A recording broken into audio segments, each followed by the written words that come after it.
After food, shelter is the most important need of man. Men construct houses and develop settlements to protect themselves against the vagaries of weather and to enjoy social life. In fact, settlement is an important step towards adapting himself to his physical environment. The problem of rural and urban settlements has increasingly been probed by anthropologists, sociologists, ethnographers, economists and geographers. Few people live in isolation. Most people of the world reside in some form of settlement, a permanent collection of houses, buildings and inhabitants. Settlements occupy a very small percentage of the earth's surface, but exert a far greater influence on the world's culture. Settlements are both the storage centers of the world's cultural heritage and the point of origin for the dissemination of innovative economic, social and political patterns. It is because of cultural functions that the study of settlements is most basic to human geography. In fact, settlement in any particular region reflects man's relationship with his natural environment.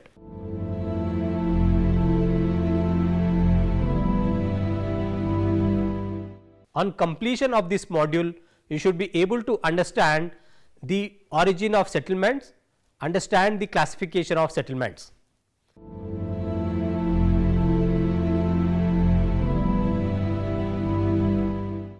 The precise reasons for the formation of settlements are not known. The events are shrouded in mystery as they occurred before recorded history. There are only reasonable conjectures on where and why permanent settlements began. Before the domestication of plants and establishments of settlements, the human beings were nomads wandering in tribes across the landscape in search of food and water. Food was obtained through the gathering of wild berries and roots or the killing of wild animals. The historians and cultural anthropologists have given several explanations for the development of human settlements. The main reasons for the establishment of these are religious, cultural and military factors. First one, religious. The first permanent settlement may have served religious purposes, specifically as places to bury the dead. After all, what could be more permanent than a grave? The nomadic tribes may have had ritual honoring the dead, perhaps memorial services on the anniversary of a death. Having established a permanent resting place for the dead, the tribe would install priests at the site to perform the appropriate rituals. Subsequently, the place of worship, that is temple, became a center of attraction and helped in the development of settlements. Coming to cultural, the settlement may also have served as a place to house women and children, permitting the men to wander further in their search for food. Women worked on home crafts such as pots, baskets, clothes and other household goods using materials gathered by men. Coming to political or military, the priests, teachers, women and children were vulnerable to attack from the other tribes. To protect them, youths, mainly as soldiers, were stationed in the settlement. The settlements were also the base for political leaders who needed a strategic location from which to protect the tribe's land claim. Because the military and religious leaders lived there, the settlement needed adequate defense. How could the settlement best be protected? The answer was to build a surrounding wall strong enough to withstand attack. Thus, settlements became citadel centers of military power.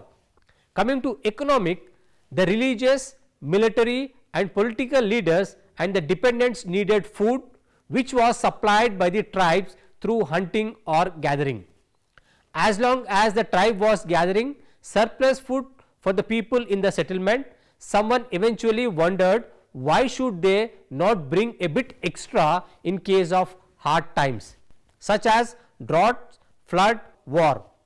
The settlement thus acquired an economic role to store extra supply of food. The people could bring the commodities they have collected in the settlement. The settlement could serve as neutral ground for the different people who could stay together and perform socio-economic activities. Coming to site of settlements, the site, growth and development of human settlements are closely influenced by the available soil, water, forest and mineral resources. Depending on the nature and quality of resources, the settlements may be temporary or permanent, and from the rural settlements they may acquire the status of urban settlements. Unstable settlements, about 3.5% of the total population is nomadic. Having temporary settlement, in fact, the permanent rural and urban settlements are, however, the results of long evolution. Hunting, peoples, pastoralists, transhumans and the shifting cultivators have essentially movable dwellings. For examples, nomads almost always pitch their tents within a small perimeter and make very close settlements. The khaimas of Badawins of Saudi Arabia, the camps of Kyrgyz of Central Asia, the kraals of African nomads, the temporary structures of Jumias. Similarly, the Moors of Vietnam and the Fans of West Africa, who are basically the primitive cultivators, build closest villages which they move sometimes from season to season. All the hunters, nomads and intermittent cultivators have very strong social cohesion, yet the cohesion sometimes gives way temporarily and the site of settlements are changed accordingly. For example, the Eskimos decide on the site of their dwelling according to the seasonal appearances of game in winter. The igloos form a stable settlement with grouped dwellings, for this is the period of darkness when all important activities stop and when hunting seals near the igloos can provide extra food. Summer, however, is a time of movement. The tribe disperses in little nomadic family groups consisting of few tents. Each group follows a traditional course which will take it back to the winter encampment at the end of the season. This period, return to the same winter quarter, ensures the cohesion of the tribe, for in summer all the morals and religious ties of the little community are relaxed. The Gujars and Bakarwals of Jammu and Kashmir, who practice transhumans, also have a double form of settlement and dwelling. They settle in the winter season in the valleys of Shivaliks, where the winters are mild and pastures are available for their flocks. During winters, thus they live in close set villages. In the summer season, they along with their goats ascend in the dogs or margs, that is alpine pastures of the middle Himalayas, situated above 200 kilometers away from their winter dwellings. During the upward and downward journey, they halt at least at 10 to 12 conventional camping grounds to utilize the intervening pastures. In these summer pastures, they have temporary structures and shades. In order to avoid mutual inconvenience between the various kafilas, that is the groups, the Bakarwals split into small subgroups which camp independently. The shifting cultivators, who have constantly to clear new ground, have to do arduous work to clear the forest and to develop fields for cultivation. When the soil near the village is exhausted, they move to new sites for cultivation, and many a times they have to shift their settlements also. The unstable settlements are, however, confined in the deserts and semi-desert areas, tundra, equatorial forest and mountainous areas. The total number of nomads and those who shift their dwellings and settlements frequently or seasonally is not very small, being less than 2% of the total population of the world. Coming to stable rural settlements, which most of the people are engaged in agriculture, forestry, mining and fishery, is known as a rural settlement. A rural settlement is often been called an agriculture workshop. It cannot be separated from the land who use it ensures.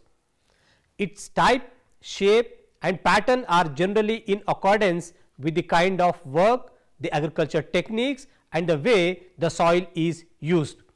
Most of the rural settlements of the world are stable and permanent. The rural areas are dominated by open countryside, extensive land uses, relatively low population densities and simple mode of life.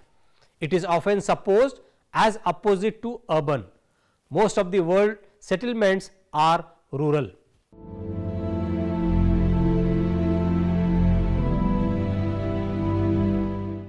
Settlements are of numerous types and these may be classified on the basis of occupations as rural and urban, that is villages and towns. The major types of settlements are compact or nucleated settlements, semi-compact or semi-nucleated settlements, dispersed settlements. Coming to compact or nucleated settlements, a compact or nucleated rural settlement based on farming comprises houses, farm structures and other buildings such as religious centers with fields for grazing animals and growing crop surrounding the village buildings. The fields must be accessible to the farmers and are located within a radius of 2 or 3 kilometers from the village structures and houses. Compact settlements are mostly found in the highly productive alluvial plains. The agriculture communities in these productive plains have settled firmly on the soil. About 10,000 years before present, when man started domestication of plants and animals, it was the beginning of permanent and stable settlements. Prehistoric man, like man in primitive communities today, was incapable of struggling against nature by himself or individually. In fact, the primitive prehistoric man had little control over nature. For the cutting of forest and clearing of land by fire to develop fields, he had to cooperate with others. Such type of cooperation helped in the development of compact settlements. In the productive alluvial regions like Indo-Gangetic plains, the Huanghe valley, the valley of Nile, etc., compact settlements got established during the prehistoric period.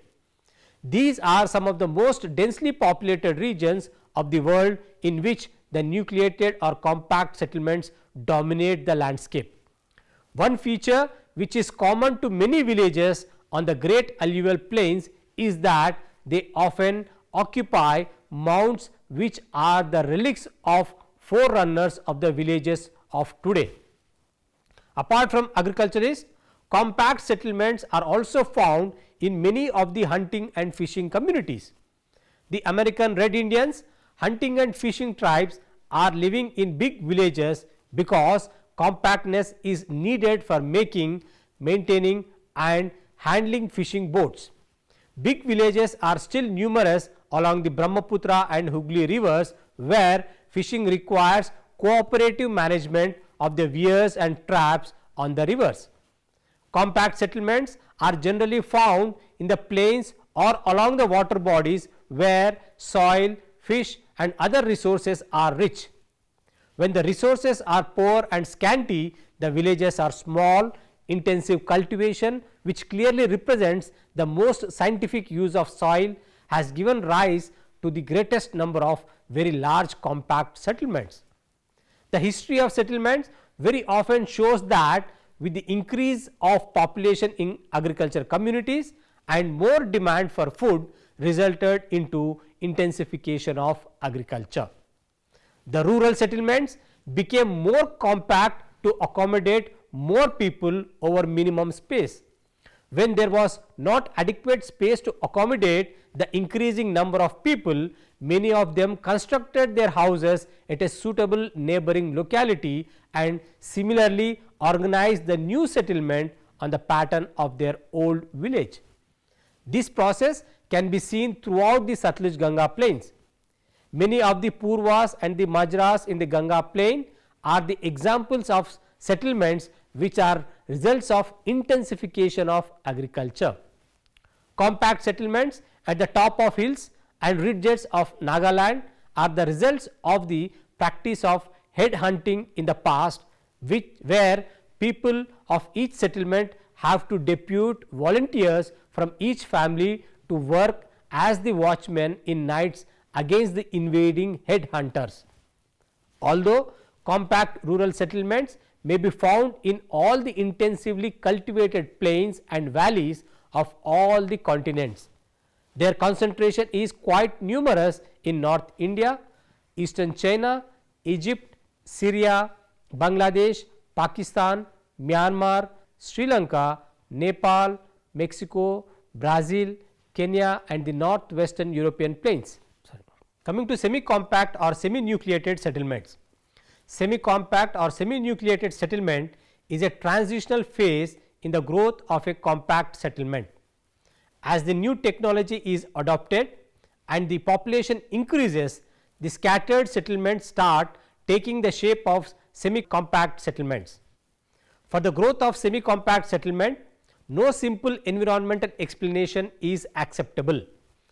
The reasons for the emergence of semi-compact settlement in the semi-arid areas differ from that of the humid regions and in the marginal productive lands to that of highly fertile intensive cultivated lands.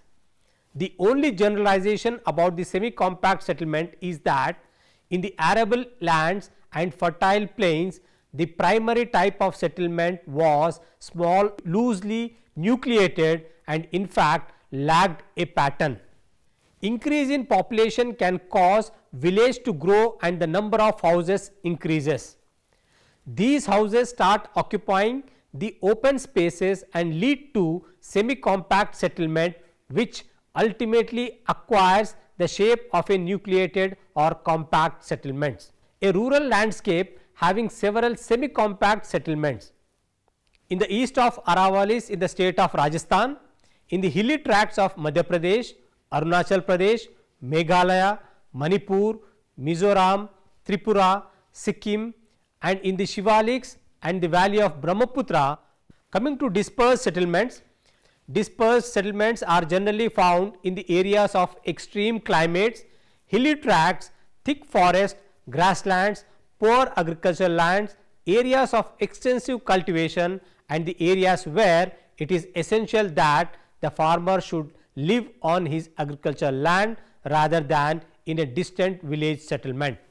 One thing which may be said with a high degree of confidence about the dispersed settlement is that they are relatively recent in age.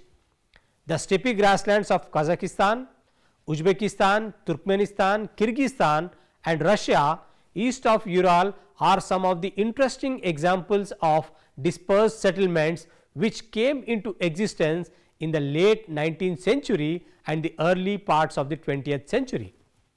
The dispersed settlements in the prairies of USA and Canada, the pampas of Argentina, the velds of South Africa and the downs of Australia developed mostly around 200 years ago.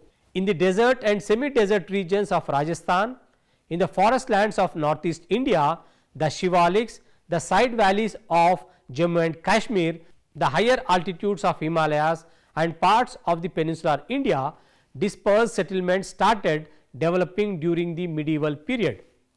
Such settlements are also found in the underpopulated areas such as Central Australia, New Zealand, Northern Canada, western parts of United States, Scotland, Scandinavian countries, Southwest Asia, oases of Sahara and the greater parts of Africa excluding the coastal areas and irrigated tracts. There are however some areas with highly productive agricultural land and good climate characterized with dispersed settlements. In such areas, the main causes of scattered settlements are historical or socio-cultural. For example, if a village is overpopulated and grows enormous in size, part of its population leaves the village to develop a new settlement which is often a dispersed one. Such settlements may be observed throughout the plains of northern India, in between the two large compact settlements. Similarly, when people moved into the marshy lands, khadar, that is new alluvial soils, tracts of rivers or marginal upland farms, they usually built isolated farms rather than nucleated or compact settlements. This is mainly due to the fact that in the marginal poor lands, a larger area is required for sustenance.